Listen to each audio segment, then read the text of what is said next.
Hello, I'm Jeff Crenshaw. I'm Ben Eastman. Oh, Ben. Oh, Jesus. What? You're so out of the loop, dude. What? All right, ready? Oh, is this how you started off? Yeah. Oh. This is how we've always done it. Well, I thought this was like a loop thing. All right, ready? All right. Hello, I'm Jeff Crenshaw. I'm Ben Eastman. Or like a pre-recorded thing. I could have swore, like, are you sure? We've been to every single one, and you have not. Hey guys, No, I know you've been to every single one. All right? You don't have to rub it This in. is the podcast. I saw that post on Facebook, by the way. What post? Like, it was like Zach Shannon was like, oh, I need to listen to it. And you're like, well, if you go all the way back to episode 10, where Alan still shows up. Let's wait. This is perfect. Let's wait. This is Alan, guys. He is back on the podcast. Back Hello? on the podcast. Hello, I'm There Jeff you Crenshaw. Hey, we already had our intro. We're good. It's looped. It's looped. We're in it. You swallow that bullshit? Hey, if you go all the way back. All the way. To, what was Alan's Are you last serious? That's going to be your intro? What was I am Alan's? Alan Burrell. I am Ben Eastman. And I'm Jeff Crenshaw, and you're listening to Heavy, Set, Go! Wait, what? Alan is finally here. He's returned. I have returned. What was the last Finally. episode Alan was on? It was episode 10. Surely you Yeah. can't be serious. What episode? Wait, where are we now? That's the name of the episode. This should be called Hostility. What was? No, that was the name of the episode. Surely you can't be serious. Well, Not my infliction. What's the? well, and what's joining us, This is episode 20. Wow. episode 20. And Impressive. so you weren't This is secretly what I hoped. you weren't would here happen. for episode 4, and you weren't here for episode 11 through 19. Well, I was hoping that it would carry on the spirit of it, regardless of if I can make it or not. But I am here, and let's just enjoy that. Yeah, Shall we? let's enjoy your rare appearance. Hey, How have you been, Alan? You work stop at a it. vitamin store? I do work at a vitamin store. Wait, it's a store? I thought it was a factory. No, it's a factory. Okay, well, Yeah, it's not really a vitamin Okay, store. well, tell us. What do you do, Alan? are you like the pharmacist from It's a Wonderful Life who tries to murder children? Oh, that fucking scene. That's, wow. You put the poison in the capsules! Yeah. But I'm like him in the real time where I realized my mistake and I've recovered from it. And I'm not at the end where I've fallen apart, getting thrown out of bars. Oh, that's sexy. So, yeah. So I guess do you- I'm your George Bailey, you could say. So, what, I mean, like, do you just have, like, okay, listen. So, knowing that Alan works at a vitamin factory, this is what I imagine Alan does, okay? I want to. This is my I'm imaginary. so interested. Alan to hear gets this. up for work. Uh-huh. Then, probably uses a match or a lighter of some sort to have some morning ritual. But then when he goes to work, Manscaping uses a lighter. Like to light a fart. he lights his pubes on fire. This is for you, Sydney. When we can I'm gonna light a match for you, Sydney. And then he goes to work. He probably puts on some fucking like some fucking like guard with his beard because you don't want Alan's like fucking gonorrhea to come through his beard, or crabs or whatever. And He says he finds semen in his beard. he probably I did. Yeah, several times, in he fact. probably has like a fucking cute ass apron and like little hand thingies, and he probably like walks over and he's got like this bucket. I will. And he's got like a little silver shovel. Wow. And The shovel is blue. he's like puts it in. First of all, okay, the bucket is blue and the shovel is blue. Oh. But What? does it? My question is, when you shovel. It's not a shovel; it's a scoop. Okay, when you scoop the powdery substances that No, are your vitamins. I don't do that, but Oh, but when you scoop anything, does it make the noise? yeah, it does. It's kind of like when you're cleaning up cats' poop and it's like. Yeah, You get the scoop of the. but it doesn't. Why do you even want to ask? That sounds like the ultimate calling. Oh yeah, it's the end all be all for sure. I mean, he at least we know he gets his vitamin what. D? Is it? Wait, let me ask you a question. Are these like real, legitimate vitamins, or are those like those turbo jars of like ultra muscle building vitamins that douchebags get when they're about to lift? Wow, I think that's way to called offend people that are listening. I think right that's now. protein powder. Meathead. Oh yeah. Oh yeah, watch me bench, bro. Can you spot me, bro, while I bench this? Oh, I need my so protein poundage? powder for my titties. There you go. Actually, I don't need any protein powder for my titties. They're just there. It looks like the front of them is spilling over your fingers as you grab titties. yourself. Yeah. It's like watching a waterfall. Like, okay, wow. So all right, Mr. Beaver Nation. This fucker over here. I support Oregon teams. Is that what that is? Yeah, I like the Ducks and the Beavers. Although the Ducks are disappointing this year, or so I understand from people that pay attention. And you're supporting the Blazers with your Blazers shirt, man. I'm really fucking up with a nondescript tie-dye blue shirt. Just say it's a Mariners shirt. I don't like the Mariners. Speaking of sports, holy gosh, your freaking Vikings are killing it. You know, it's a good year to be a Viking fan when all of your best players are injured for the rest of the season, and yet somehow you're the number one team in the NFL. It's good. Are you really the number one team in the NFL, or are you like the third string? Okay. I enjoy the reference, but don't say it when it comes to my Viking team.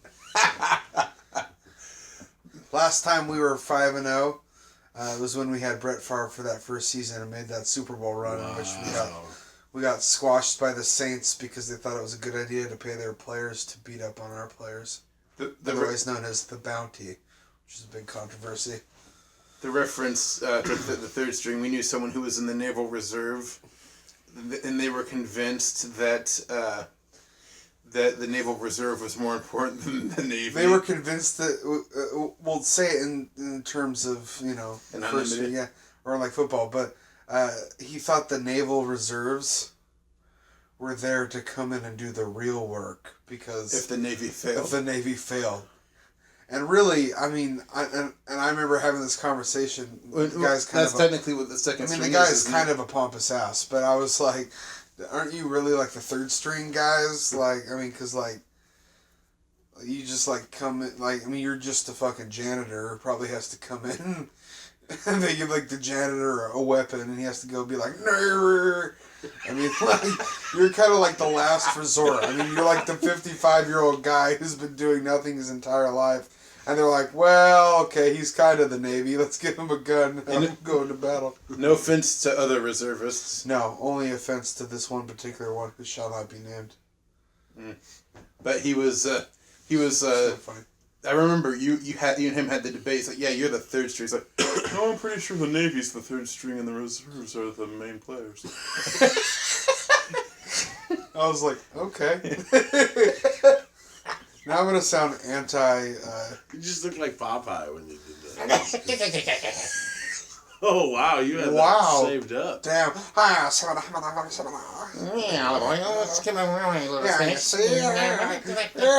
You are like Popeye. But instead of spinach, you're Hey, eating beef. Can you be Shelley Duvall? As, be my olive. Oh, you would make your arms like do this. You just did it. No, you need to do it. I don't. He looks like Pluto. I have no recollection. Get. Too bad all our friends are recording. He looks like Pluto. I do. Popeye's nemesis. Well, get you, Popeye. Say it.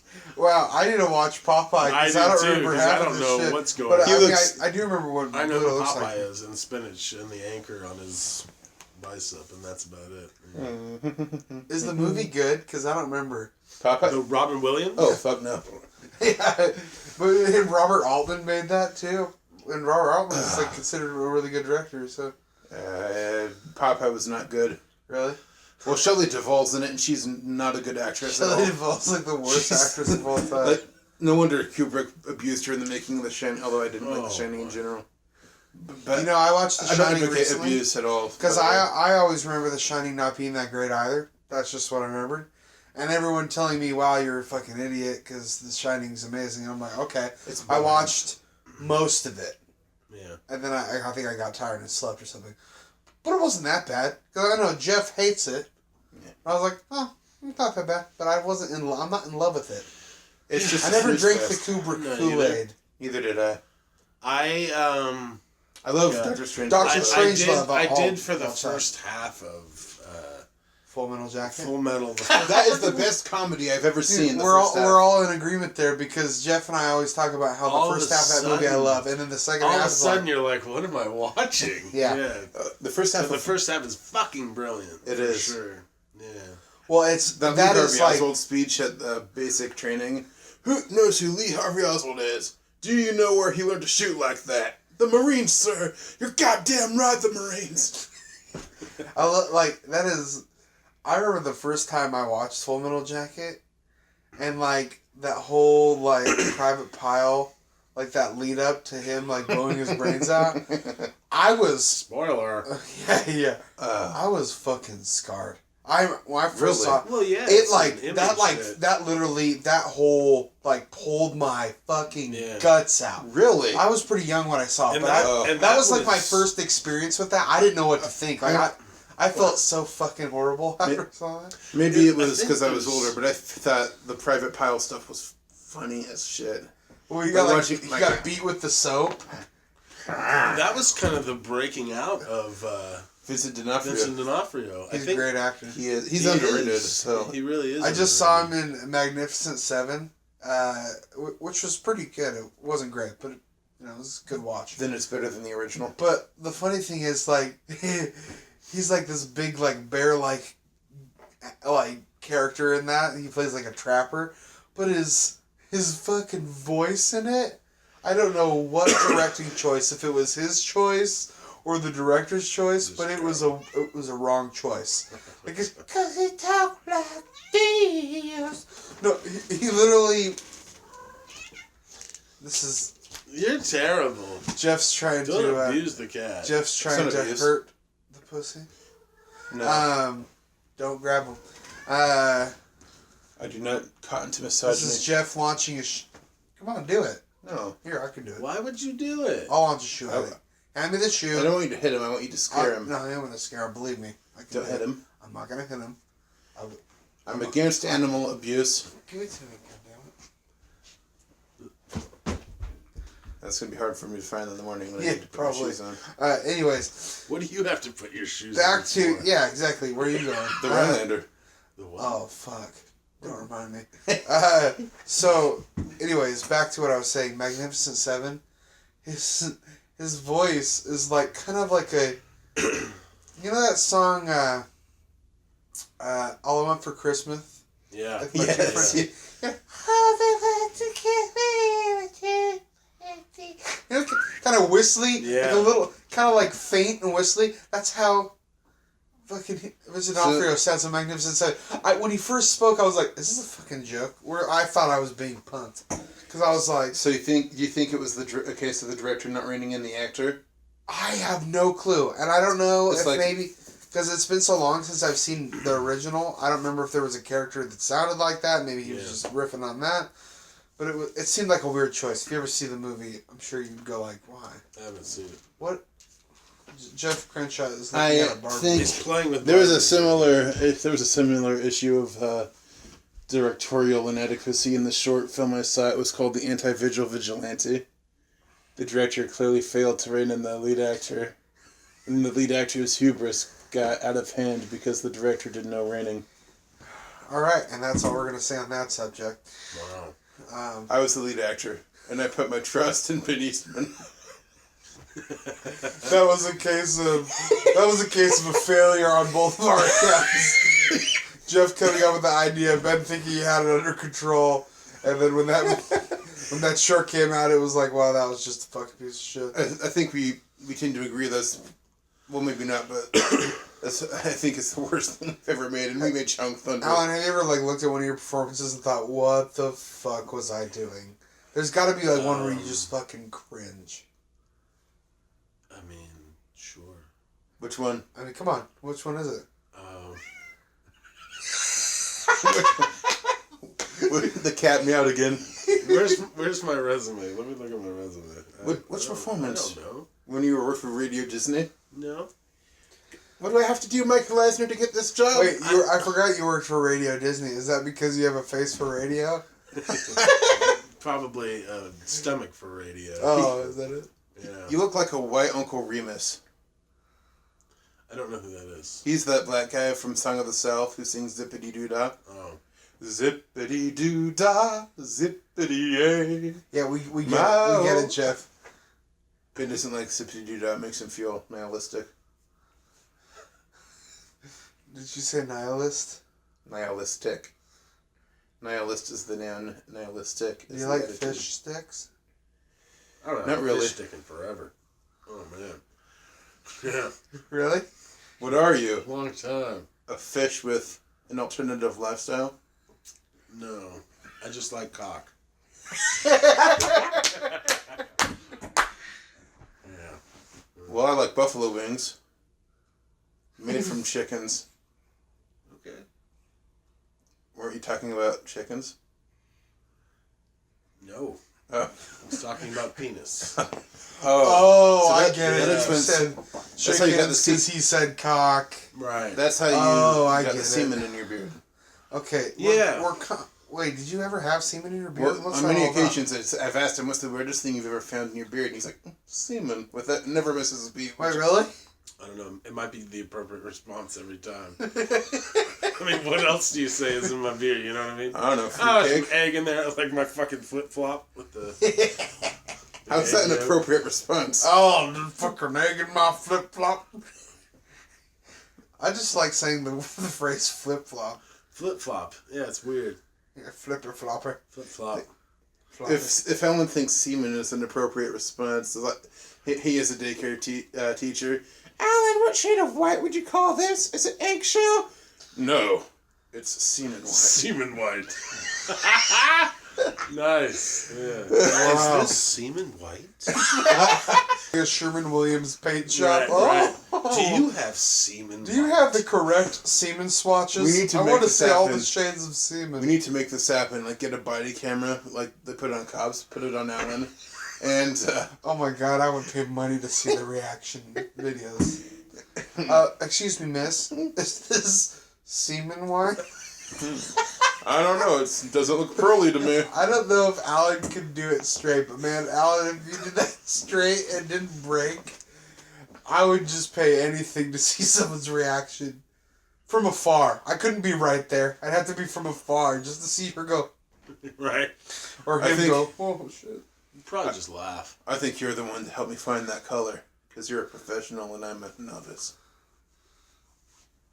What? Wow. That's what you'd say to them. Oh. I don't think he'd have to go that creepy. Yeah, that's. How's that pretty creepy? I mean, if you say the word semen, you've already pretty much got it locked up. So, saying you're a professional and I'm a novice?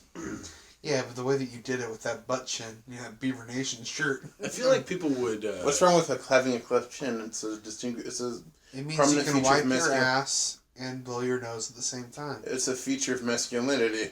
Is it? Yeah. Is that what your mommy told you? When you were like, Mommy, why do I have a butt for a chin? Yeah, you should talk, Mr. Toad. Ribbit. See, I revel in my... Holy God! Welcome to the podcast where fat guys just breathe. Holy shit! This is amazing. Alan, what are your hopes and aspirations? Just to hang out with you fuckers. That's it. Yes. That's all. Nah. By the way, Alan got started on his ADR today. Quite an accomplishment. How did it go? How do you feel about your progress? How do I feel about it? Yes. I mean, once again, I see the finish line. let me take over the mic and give my impression of what I think. Please, in Alan. fact, I think you should. After you do that, please, like, kind of give a presentation of what you experienced in the room. This is what I think, Alan. I think Alan doing ADR and after this first little mini session he had is the equivalent of him looking at one of those big fucking Hershey bars. You know those really giant ones? We're like, holy shit, a giant Hershey bar. And then he takes one bite and he's like, fucking giant Hershey bar. I have to fucking eat the rest of this shit. I think that's the exact equivalent of how Alan feels about ADR. Wow. Because that first line Alan recorded. I don't remember what it was. He did like two. He's like, damn it, Steve. Damn it, Steve. I think we've got it, Jeff. And like, no, whoa! First of all, that line was we said that line more like twice as many times as any other fucking line. No. Yes, we did. I heard it. But now that I think about it, it was obviously probably a good thing to get in the flow of it and whatever, and I understand that. But we did. We said it, like, and my whole thing, like I said, I was saying at the same time. Like, if you had said change up inflection here and there, then I understand that, but... Well, the reason is the slightest deviation could be an unmitigated disaster. Hey, I have a question. Excuse me. Oh, okay. I just have a question. Excuse me. It could be an unmitigated disaster, and we need to get as many takes in as possible because the slight deviation in your delivery that neither of us catch, or some random noise like a fucking cat, or Ben's chortling because he likes to. I just want to say, if this podcast were a documentary film, right when Jeff Crenshaw was speaking, it would have been a tagline that said Jeff Crenshaw, filmmaker extraordinaire, and he probably would have had to superimpose a pipe into his hand while he was talking. Say, you see, as a filmmaker. Again. And one more time. I did not say again, I just clicked the mouse. Do it. No, you said again. Please do it 37 and a half But you times. did have a pretty good rhythm going of... That's the way I was surprised it doesn't have a loop system on it. Does Adobe not do that? Apparently not. Well, he's not even just using set the loop and it... there because might be a way. most DAWs do that, yeah. That might be nice. It's... All I have to do is click. It's not a burden. I mean, luckily, Jeff has working fingers. We don't know for how long, but we'll see. But still, I mean, I think... Yeah. Ooh, one of them's twitching. Anyway, I think, but you think it went just well? to comment, on what you said is actually the complete opposite. Oh. Yeah. See, I love it when my perception's at first wrong. it was kind of like, all right, we can do some ADR. And then it was like, fuck, we got to do some ADR. But then it was like, all right, we're going to get through this ADR. Yeah. This isn't too bad. So, I mean, if you can get from 1 to 2, 2 to 3, 3 to 4, then you know that you're going to reach. Well, I think where you'll find the you have the most dialogue of anyone in the entire. That's true. Yeah, so that's we know true. it's going to be the big. But where you'll find maybe some of the harder scenes to do it are the when you're emotional emotional. Absolutely. Because that's the kind of thing. And the scenes where you breathe a lot. You kind of have to Well, I breathe a lot anyway. Manufacture. Claudia, like that. Those will be easy. I just need air. Okay, fine. Well, good. We'll give you plenty of that because there's a lot of hot air when Jeff and I are in the same room. So. I don't know what that even means. I don't know either. You guys. Yeah. You look like you were sucking on a lemon. What? That face you made, Jack. It looks like you were sucking on a lemon. Oh, there's the box for it right there. For what? Onyx Studio 3. Oh, yes. Yes. Pretty nice little speaker. Yeah, I like it. I need something like it. That's why I mentioned it. I mean, it kind of looks like... It kind of look like if you were to put that inside your shirt, then you'd be my size. So it's like that's what it looks like. I don't know what I was thinking there. It's a speaker, not a yoga ball. Alan, I want you to give me... Okay, I have some questions for you. Let's do it. Let's have some fun here. Let's do it. It's getting... Got some questions for you. Favorite type of soap? Oh, gosh. I don't have one. You know what? What? Do you not use soap? You know what, though? I will, and I'm going to admit something right now that I don't want to, but I'm going to. It's not that great. You use products that are tested on animals? I don't really care about soap. I like the type. I just need some soap. There are some unpleasant smelling soaps for sure that I've noticed, but honestly, I'm kind of a dick that way. Like, I just use the soap that's in the bathroom. I don't know where it comes from. It's like a magic soap variant. Oh, see, I can't do that. And I need my own bar. Yeah. Well, no, I mean, I do too, but it's just, I mean, it's me and my wife sharing soap. Wow. Wow, really? You and your wife use separate bars of soap? I don't have a wife, but I don't think I would share with her. You know what? Just honestly, if I probably had a wife, I'd use the fuck out of that bar of soap. So Anyway, well, we moved into this house with these people, and the bar of soap that was in the bathroom when we moved in. I used it. Yes, I just admitted that I used it. And then I stopped using it. I put a bar in there after, but I used it the first time because you get in the shower the first time in a new place, and you're like, oh fuck, I need soap. I didn't grab the soap. Been there before, right? Mm-hmm. So but the soap is like it's got like a strawberry scent almost, and it's got the little beads like the. What are they? It's like a crunch. They're micro, bar, microfiber, like oh man, microbeads. But it's that's good though, right? It smells good. Yeah. It's a good soap. I'm gonna buy that soap. I don't know. They're like exfoliating, like microfiber shit. It's weird, but it's really nice. Yeah. But you don't have a favorite? Sorry, I used your soap. You don't have a favorite brand? You don't have like a go-to? No. I have a go-to deodorant. What's your go-to deodorant? What's that? I'm a Mitchum man. Mitchum man. I've used Mitchum. I have used Mitchum, but I know what I am, but it's not a Mitchum man. Arm & Hammer. Used Arm & Hammer for like 5-6 years. Oh, now, I remember I used to use like a different kind, then I started getting a rash. So I stopped using it.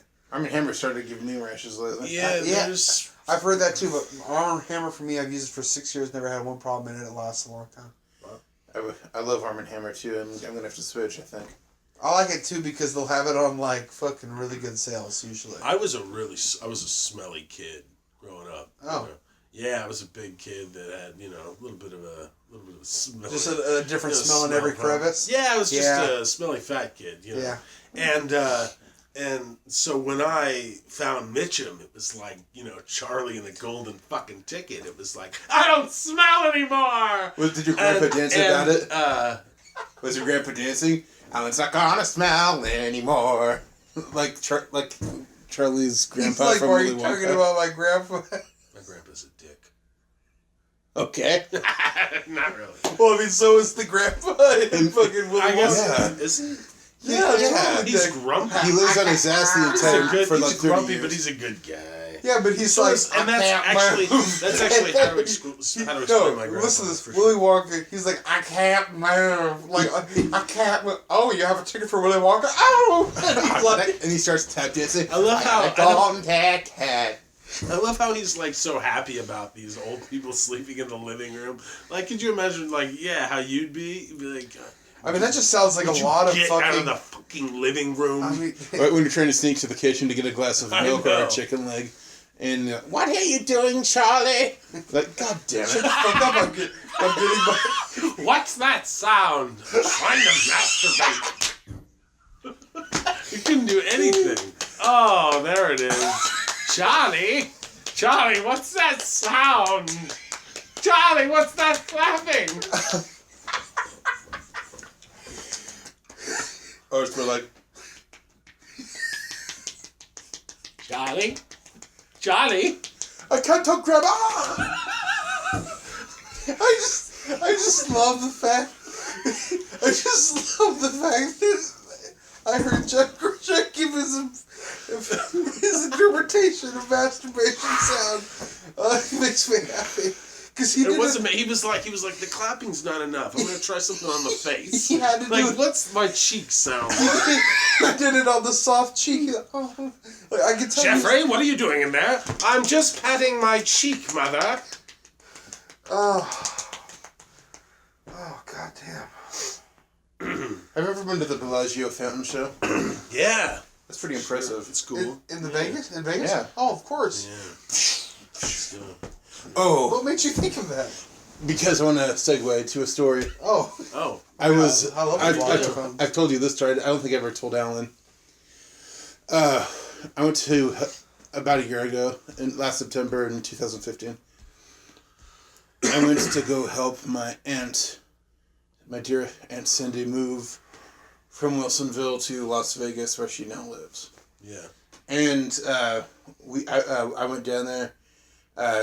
I needed to have a code to leave her neighborhood because if I left, I couldn't come back without the code. And after several days, I was starting to wig out. And towards the end of the trip, we went to Fremont Street, and she dropped me off at, because she doesn't live near the Strip. She lives like 10 miles away. and it would have been hard to navigate as an out-of-towner without a car license. But I walked around for about 8 hours. Or I walked, not 8 hours, but I walked all night. I walked about 8 miles in a night and was accomplished. But the main story I want to tell you is 3 different women came up saying, "Hey, baby, how you doing?" And I was like, "Fine." And I generally walked past them, but there was a girl there, black girl with what are those twisty hair? This story is immediately racist. It's not racist. She was black. Okay, he's joking. I know. I was just kidding. She was, but dreadlocks. That's the hairstyle. Oh, this is really racist now. Because she had dreadlocks. Sorry if the person I met is a stereotype in your mind. But I was walking through the Bellagio and I was about to walk out the Bellagio doors and I could see Caesar's Palace and suddenly I feel this girl walk up and touch my arm and she's like, "Hey, Carrot Top." I'm like, "What?" And she's like, "I see your curly hair. You look just like Carrot Top." and they're like, "Oh, You can't even make that up. and I'm like, "Okay, thank you." So, and she's like, "You're a handsome man, aren't you?" Like, "Oh, well, thank you very much, ma'am." And in my mind, I'm wondering, Ma'am? I'm thinking, "Oh, I bet she's a prostitute," but I don't want to take any chances. And This story is and now ask her, gotten way more racist. "Excuse me." I'm thinking, I think she might be a prostitute, but I don't want to just assume anything. And she's like, so Carrot Top, and she like puts her hand on my chest and is like rubs my chest a little bit, and then puts her hand in my hair. So, "You want to go get a drink, Carrot Top?" Huh? "Sure." And she's like, "Oh, nice." And we're standing there, and she's like rubbing my hair, and I start walking, and she's talking to me. It's like, "You know who Carrot Top is, don't you?" "Yeah, I know who Carrot Top is." He's like, "Yeah, you look just like him. I bet you're funny like Carrot Top too." And "Oh, okay." And For the record, Alan's dying over here. And I'm like, well, thank you. And she's like, so how'd you like to get a room? And like, what do you mean? It's like, what do you mean? Well, I would really like to spend some time with you. What if you get a room at Caesar's and we can meet up there and spend some time together? And I'm like, I think she wants to. May I finish telling my story, please? Yes. God, so many interjections. It's like a director's commentary over here. But she's like, "Why don't you get a room? I'd like to spend some time with you." And I'm like, "Well, unfortunately, I am impoverished and I cannot afford a room at Caesar's Palace." So like, Carrot Top, can we go to a bank machine? I really would like to spend the day with you. I'd like to spend some time with you this evening. And I'm like, "Well, I guess we could go to a cash machine, but there'll be nothing in there since I'm broke." And she's like, "Oh, that's too bad." She rubs her fingers through my hair again. And she's like, "I really wanted to spend time with you this evening, Carrot Top, but if we can't get a room," and she starts walking away, and I was like, "Well, don't you want to get that drink?" And she turns back and then laughs and then walks away. All right. You know, for how many times I've been to Vegas, I've never had a story even a quarter that good. That's pretty good. I've never once been hit on. I don't know what time was that. That was like, by then it was probably like 2 in the morning. Damn. I mean, where are these ladies of the night when I'm there? I would never have them. But she came and wanted to drink, and then suddenly she didn't want to drink afterwards. That's what you got? Well, I forgot for a second. I'm on a podcast. I have to look like a gentleman. But I mean, I would love to have... yeah. Okay. What color was her jacket, Yeah. Jeff? Was it semen white? Such gentlemen. Oh, no, I was thinking, like, I would love to have a conversation like that. But see, I would be the guy. She was wearing a t-shirt. Clearly, I wouldn't have, like, I mean, I don't have money. I wouldn't do it in the first place. But I would be the guy that would just love to just kind of, like, lead it on a little bit more. Like, see how far I could take her to the point where she just finally gives up the sale. You know what I'm saying? Like, I probably would just, like, take... Like, I would, like, probably take her up to the freaking, like, counter as I'm gonna get the car. I would, oh, here's this card, and it's, like, a fucking Chipotle, like, gift card, try to pay with that. Oh, the card didn't work. Go 1 second, let me get another card. I would just want to piss her off. Is that... Yeah, that's just me. That would be funny, but she was very nice to me, but... Looking back, I think she wanted to take advantage of me. Yeah. Oh, honey, well, I can only spend time with you if you can give me money.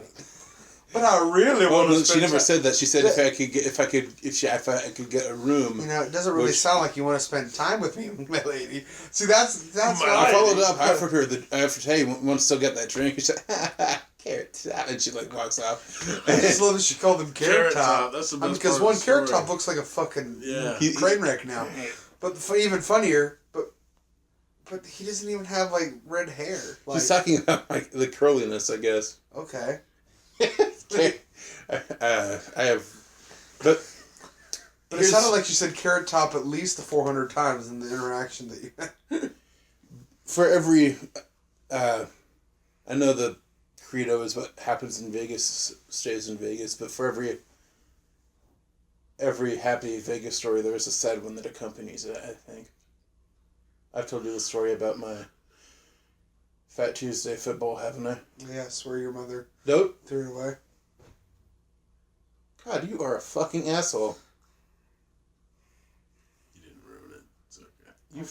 You're a fucking asshole. Wow, it's getting tense in here.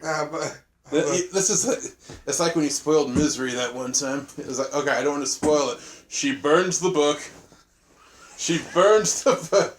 It's like you left to be a dick. You remember the story about the book? Yeah, the one where your mom threw it away? You are a dick. Anyway, is that really what people are wondering, though? Like, you know what I mean? What? Yeah, have you seen Misery? Oh, God, it's this great movie where Kathy Bates holds James Caan captive, and she, like, beats his feet with a sledgehammer. No, but what happened to the book? That's what I want to know. You spoiled this. His ankles get hobbled. How dare ye? Anyway, that one night in Vegas, I was... one night in Bangkok. And the world's your oyster. What does that mean exactly? I've heard the world's your oyster? It's like... I've heard that term, but why? It means it's yours to do whatever you wish to conquer. Yeah, but like, who would do that with an oyster? You just fucking eat the oyster. You get pearls from an oyster, I don't know. Like, the world's your oyster, and there's plenty of pearls you can... I mean, I've heard I know the term, I'm just wondering what the origins of it are, you know? I don't know. Okay. Anyway, I wanted to margarita, so I went to Fat Tuesdays at MGM, and I wasn't aware of the open carry alcohol laws in Las Vegas, so I was texting Ben and giving him real-time updates of my night on the Strip, and I'm stuck in the lobby drinking my margarita in this like 48-ounce football I got from Fat Tuesdays, and he's like, yeah, and I'm not going to be able to leave the MGM all night. And Ben's like, well, why not? And I said, well, I'm stuck here with this drink, and I got to finish it before I can take this with me. And I don't want to throw it away. And he's like, you could take it with you. And you're lying. You want to get me in trouble. And he's like, no, it's okay in Vegas to take alcoholic drinks with you on the Strip. Like, if I get arrested, I'm going to come back and kick your ass. He's like, just take the drink. And I took the drink, and no one looked twice at me. I got pretty drunk. It was a 48-ounce margarita. But I was holding this damn thing all night. It was the size of a real football. And even through even through that experience with the chick that thought I looked like Carrot Top, I was probably holding that thing. And every so often, I was so tired I'd drop it and I have to bend down and pick it up, and it was several hours of just holding onto this damn plastic cup and picking it up off the ground whenever I would drop it because I was drunk and tired, and eventually walking nearly 10 miles with this damn thing. Eventually I took a bus, and by the time I was taking the bus, I got on the wrong bus, the wrong deuce. I went in the wrong direction from where I needed to go. Then I got on the other one and went to the right area. And I got into the bus and started riding out to Centennial Heights, which is the area in Las Vegas where my aunt lives. And I kept falling asleep on the bus with holding this plastic football, and every time I did, I was towards the front of the bus, and every time I fell asleep, I'd hear this as the plastic football went up the aisle, and so I had to get up. I woke up and I had to walk over and grab this plastic thing, and I walked back. But I was going to keep this. This was my Vegas souvenir. Right. The Fat Tuesdays, and thanks to the clever foreshadowing Ben did, you can see where this is going. But the Fat Tuesdays cup. If you're just tuning in, Jeff Richo went to Vegas a year ago and wants to tell you all about it. Podcasts are something that you play from the beginning. Oh. And they play all the way through it. You're probably It's right. not a radio broadcast. Okay, continue. Anyway, like, at least 50 times I had to get up, go back, come back to my seat, sit down, get up, go back, blah, blah, blah. I fell asleep and missed my stop the first time, and so I had to wait till the bus doubled back around. And I carried this damn thing the whole time. I had to walk across the Home Depot parking lot to call my aunt to get her to pick me up because I was near her place, and I didn't want to walk to her house because my feet felt like they were cut latitudinally and longitudinally with glass. What did you say? Longitudinally? It's a word. It means, you know how on a globe there's like straight lines and sideways lines, up and down and side to side. You use that as a verb? Latitudinally. Oh, see, Well, Shakespeare coined new phrases and manipulated the English language. Are you Shakespeare? Have you read your work? I could be. It's pretty good. Anyway, thank you. Except the dregs, apparently. But, more on the continuation of Jeff's Vegas capades. Vegas capades. Shakespeare. One time Ben thought I was lying to him when I said methinks was a word. He thought I made it up. It was Shakespeare that made it up. But anyway, I all this trouble holding onto this damn thing for hours on end. Yeah. I take it back. And his mom throws it away. And my mom threw it away. She's I had this lava lamp thing from the Rock Pizza and Spirits that I got on my birthday, and it was all grungy and it was really hard to clean because it's shaped like a lava lamp and it's hard to get water in there. But she's like, in the light, it had this light at the bottom that lit up the drink and it stopped working and everything. She's like, Jeff, can I just throw this away? Like, sure, you can throw the lava lamp glass away. She threw that away, and she threw away my Fat Tuesdays 48-ounce real life-sized football that I got from Las Vegas. I mean, we've all had something that like is seemingly worthless, but because of the journey it's been on, is important to you. Hey, do you have anything like that, Alan? Is there something that's like a prized possession to you, but probably to anyone else it would be like, what the fuck is this thing? You know? Yeah. What? Sure. His beard. I mean, nothing comes to mind, but I know that there's semen white colored golf balls. No, I'll tell you, it's not something that has to do with me personally, but it was something that was given to me. Yeah. I have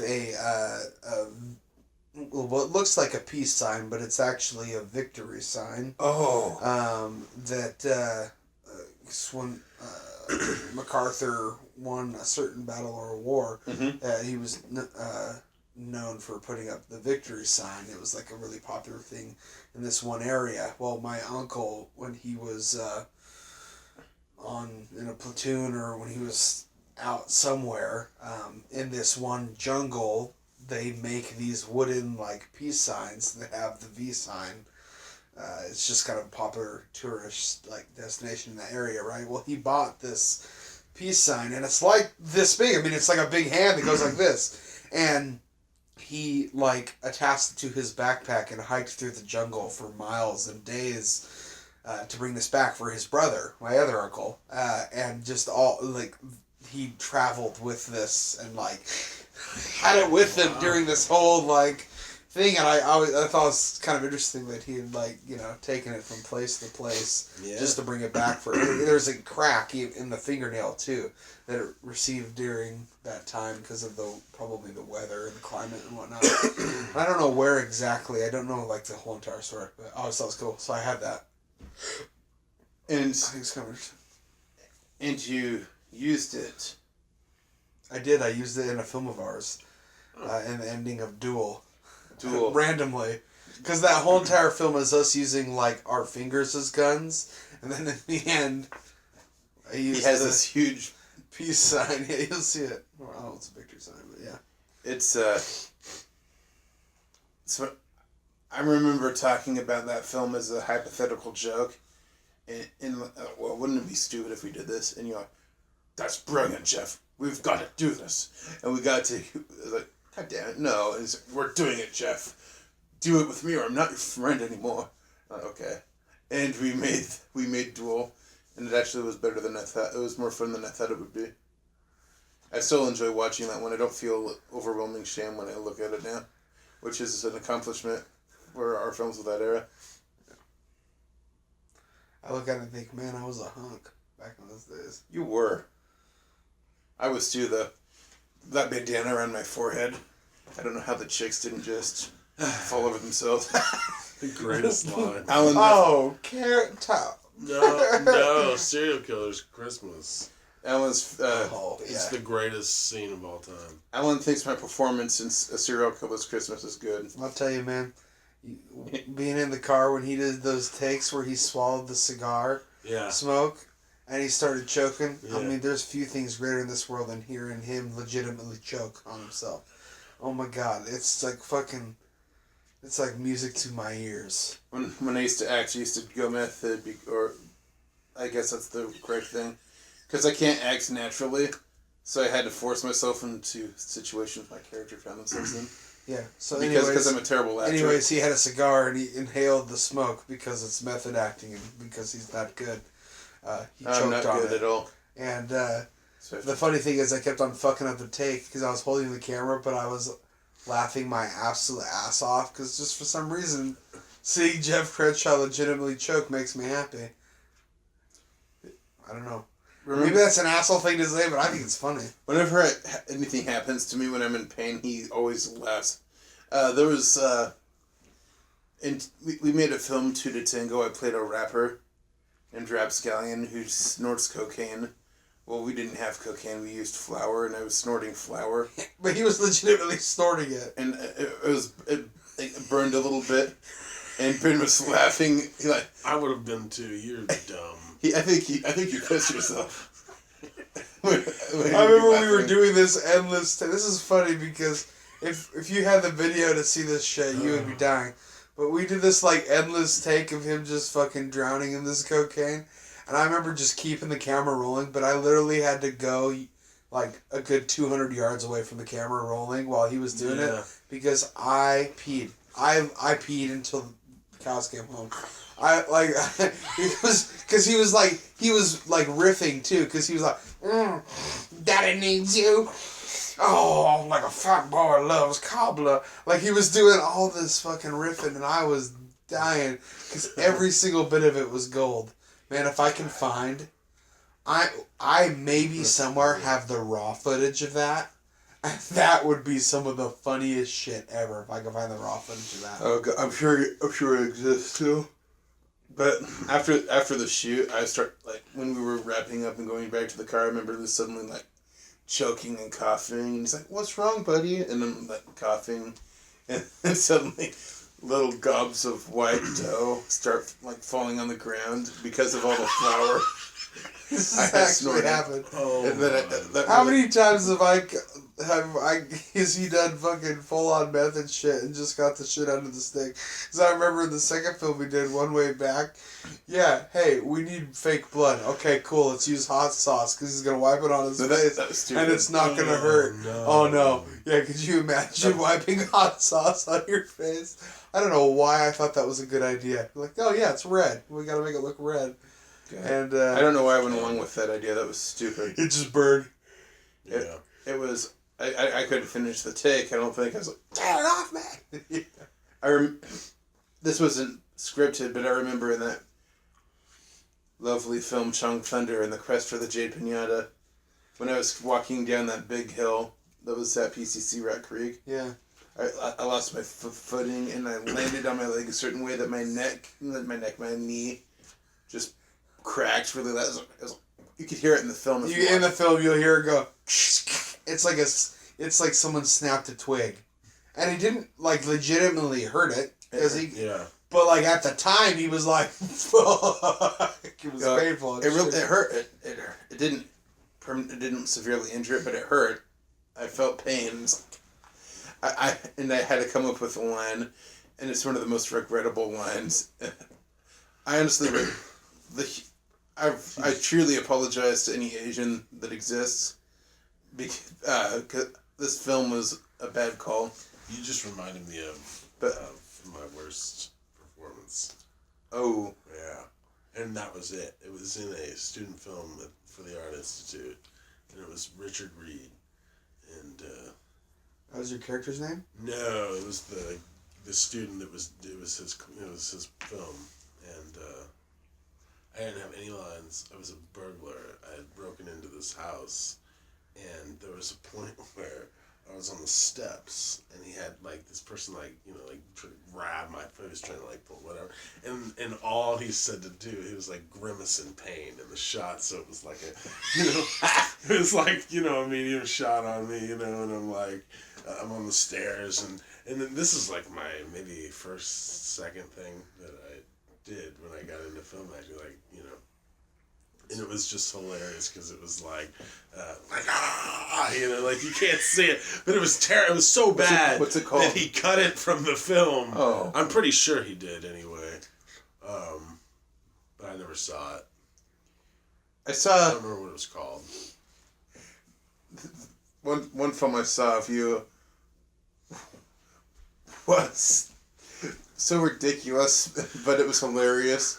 And please, let me just explain it before you talk about it. But as a viewer, I watched it. It's a sweet romantic comedy. You're just like an awkward guy meeting a girl. I know what you're talking about. And it's like the sweet thing, and you're like, "Pardon me, madam, I need to enter the little boy's room." And you go in there. That is how you would have written it. That is not the actual dialogue. No, but I would not have written it that way. You go into the restroom and you sit on the toilet and someone walks in and you're like sitting waiting for them to leave, but they don't, and suddenly you and like, ha, yes. That is not what happened. And then why does it sound strangely familiar? Because I sent you the film. Oh shit! I sent you. Oh wow! Suddenly you have this please look, yeah. Like you're so happy. Because that reminds me of the one time. That was with Sydney Summerfield, who was a great actress. Yeah. That reminds me, one time on the set for Trophy Runners, because we were just talking about this, when you were in the bathroom, because it might be my favorite Alan moment of all time. I remember, and it is so hard to accurately... Wait, on set of TR? He's dying right now because he knows. I remember the house. You were in Shannon Manor. You went to the bathroom. I remember too. And you were going to the bathroom. I was farting. And you were farting. And every time. The kicker was every time you farted.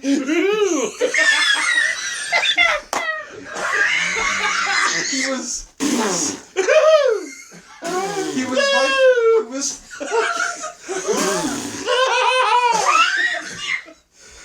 we have Tiny Tim in I here. absolutely remember but that. It came off a lot more genuine than that. Because it sounded like he was literally what? Excited. He sounded like he was pleasantly surprised. I was like, oh! Wait till it's a Sydney.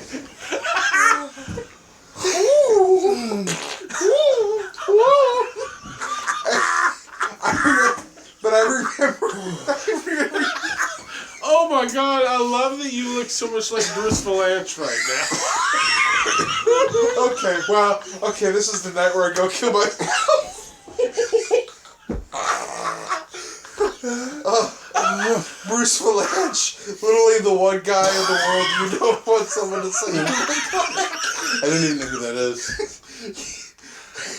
Send me a... It was only when you did the... So... But goddamn, no, I just remember you doing that. night was so... And all of us being in the living room, and it was quiet. He started to do it, and we were all like, Let me watch. And Myra was so offended. She said, I thought Alan was a gentleman. No, she wasn't. She laughed. she didn't say that she was dying, dude. We were all dying. And I remember all of us just waiting for you to come out. I remember you just came out and were acting like you did nothing. Like as if it were for only for your entertainment. I should put... this should be in the trivia section on the IMDb page.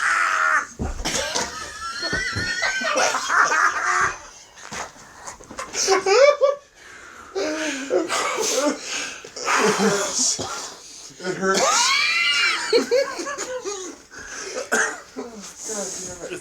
I feel bad for anybody who doesn't remember that. I think everyone remembers that. It's like numb. No, like who wasn't there? Oh, so amazing. It's like numb.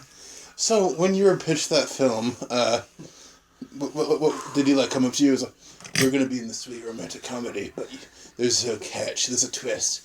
You fart at the end. Well, the film was actually something that had happened to the director's brother. And it was, the whole thing was about that. How he had gone into the bathroom and was had run to the bathroom and had to let out like a really loud, shit, fart, whatever.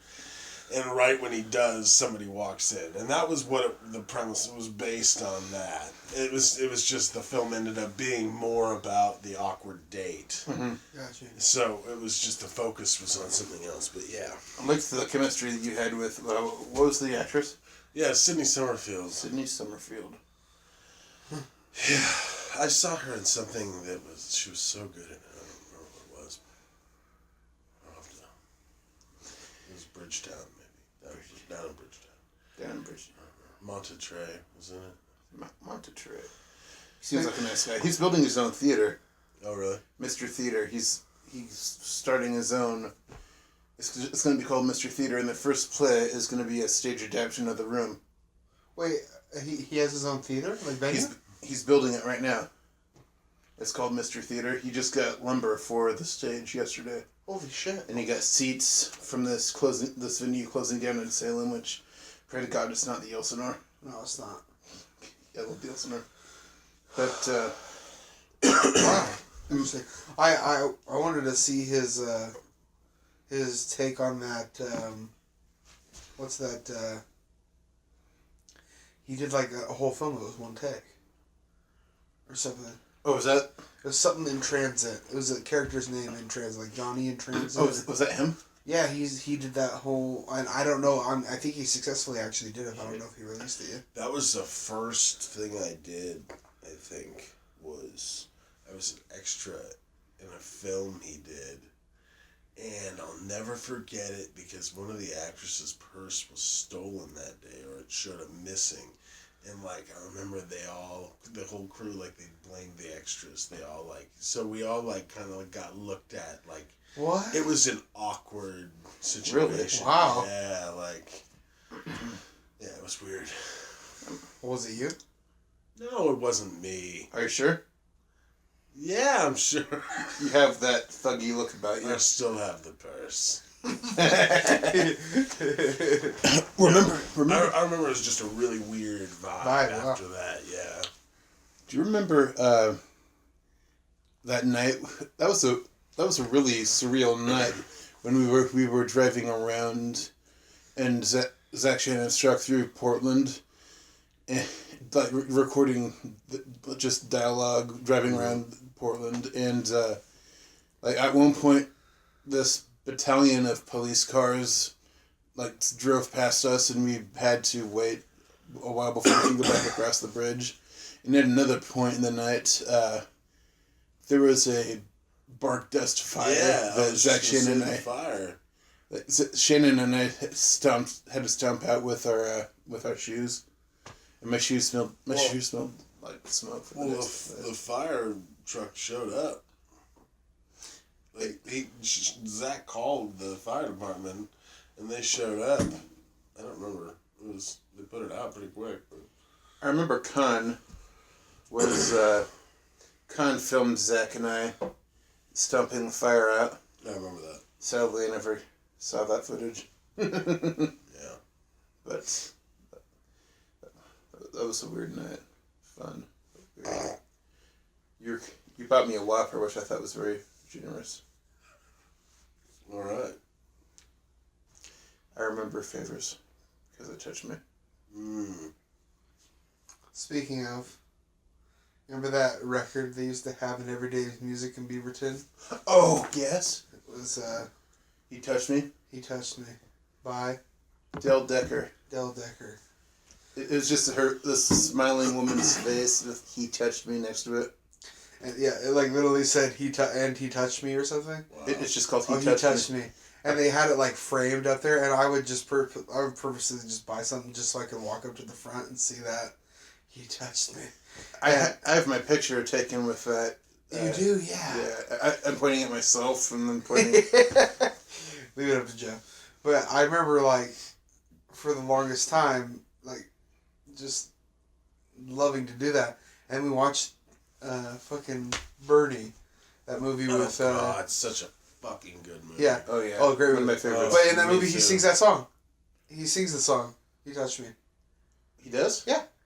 I don't remember that. I remember Love Lifted Me. Well, yeah, that's like the centerpiece of that movie is that scene there. But and he does sing He Touched Me in the choir. I don't remember. I remember Blessed Assurance.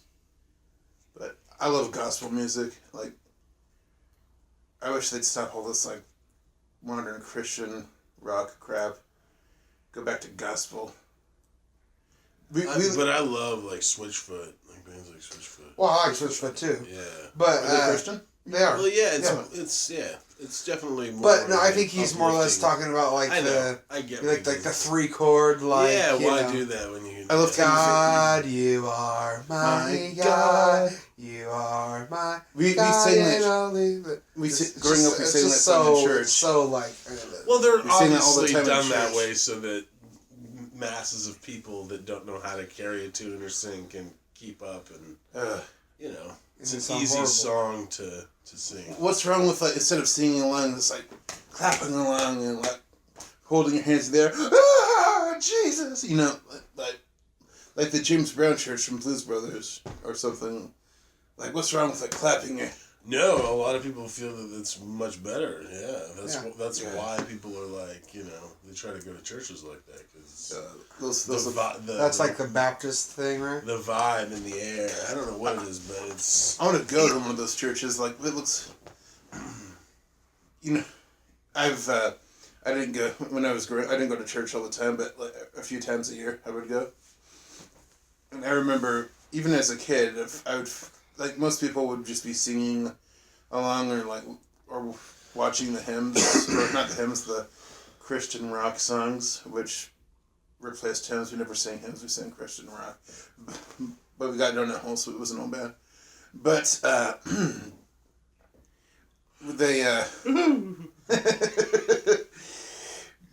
but I remember even as a kid I would I don't know, I never understood it, but there were these people that always in church, they'd either have their hands raised like this, or one hand slightly bent up, with the hand bent up. You are my God. Wait, like I don't know maybe it made them feel better, more power to them, but it always like felt awkward. Why are you doing that?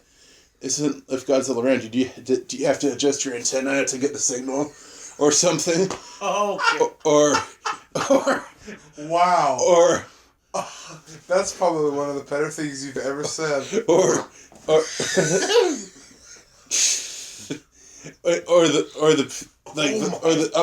the turned over hands like this, like the arms are outstretched, the palms towards the air and like V shaped. You have to adjust your antenna for God. That's the funniest thing I've ever heard. Wow. Never thought of it that way. I haven't either. I think they're just trying to, they're trying to just... If it makes them feel better, I'm all for it. If it brings them, if it makes them feel more connected to God or whatever. See, that's what I would do.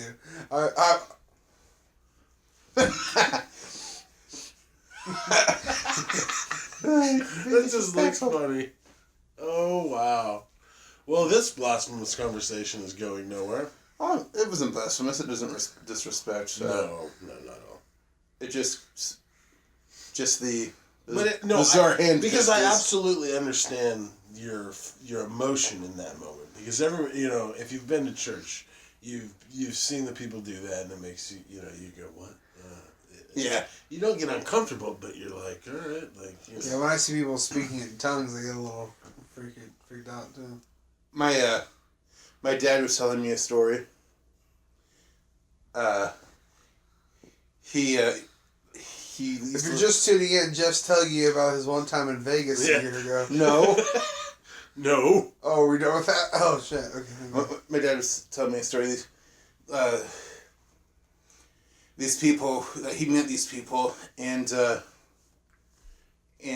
like, hey, I don't know, they were talking about something, and he was getting along with these people, and he's like, hey, they asked him, hey, would you like to come to church with us one of these days? And he's thinking, oh, why not? I'll go. My dad's, by the way, one of those people, it's not to mock him, but whenever I talk about him, when I speak in his voice, I have to speak in his voice, because I've always found his voice really interesting for some reason. But, oh, sure, I'll go. And, Is it pretty good? Mm-hmm. I never met. Sounds like and he's a nice guy. Oh, yeah. I think we should have him on one of these days. I think he'd be a great guest. But,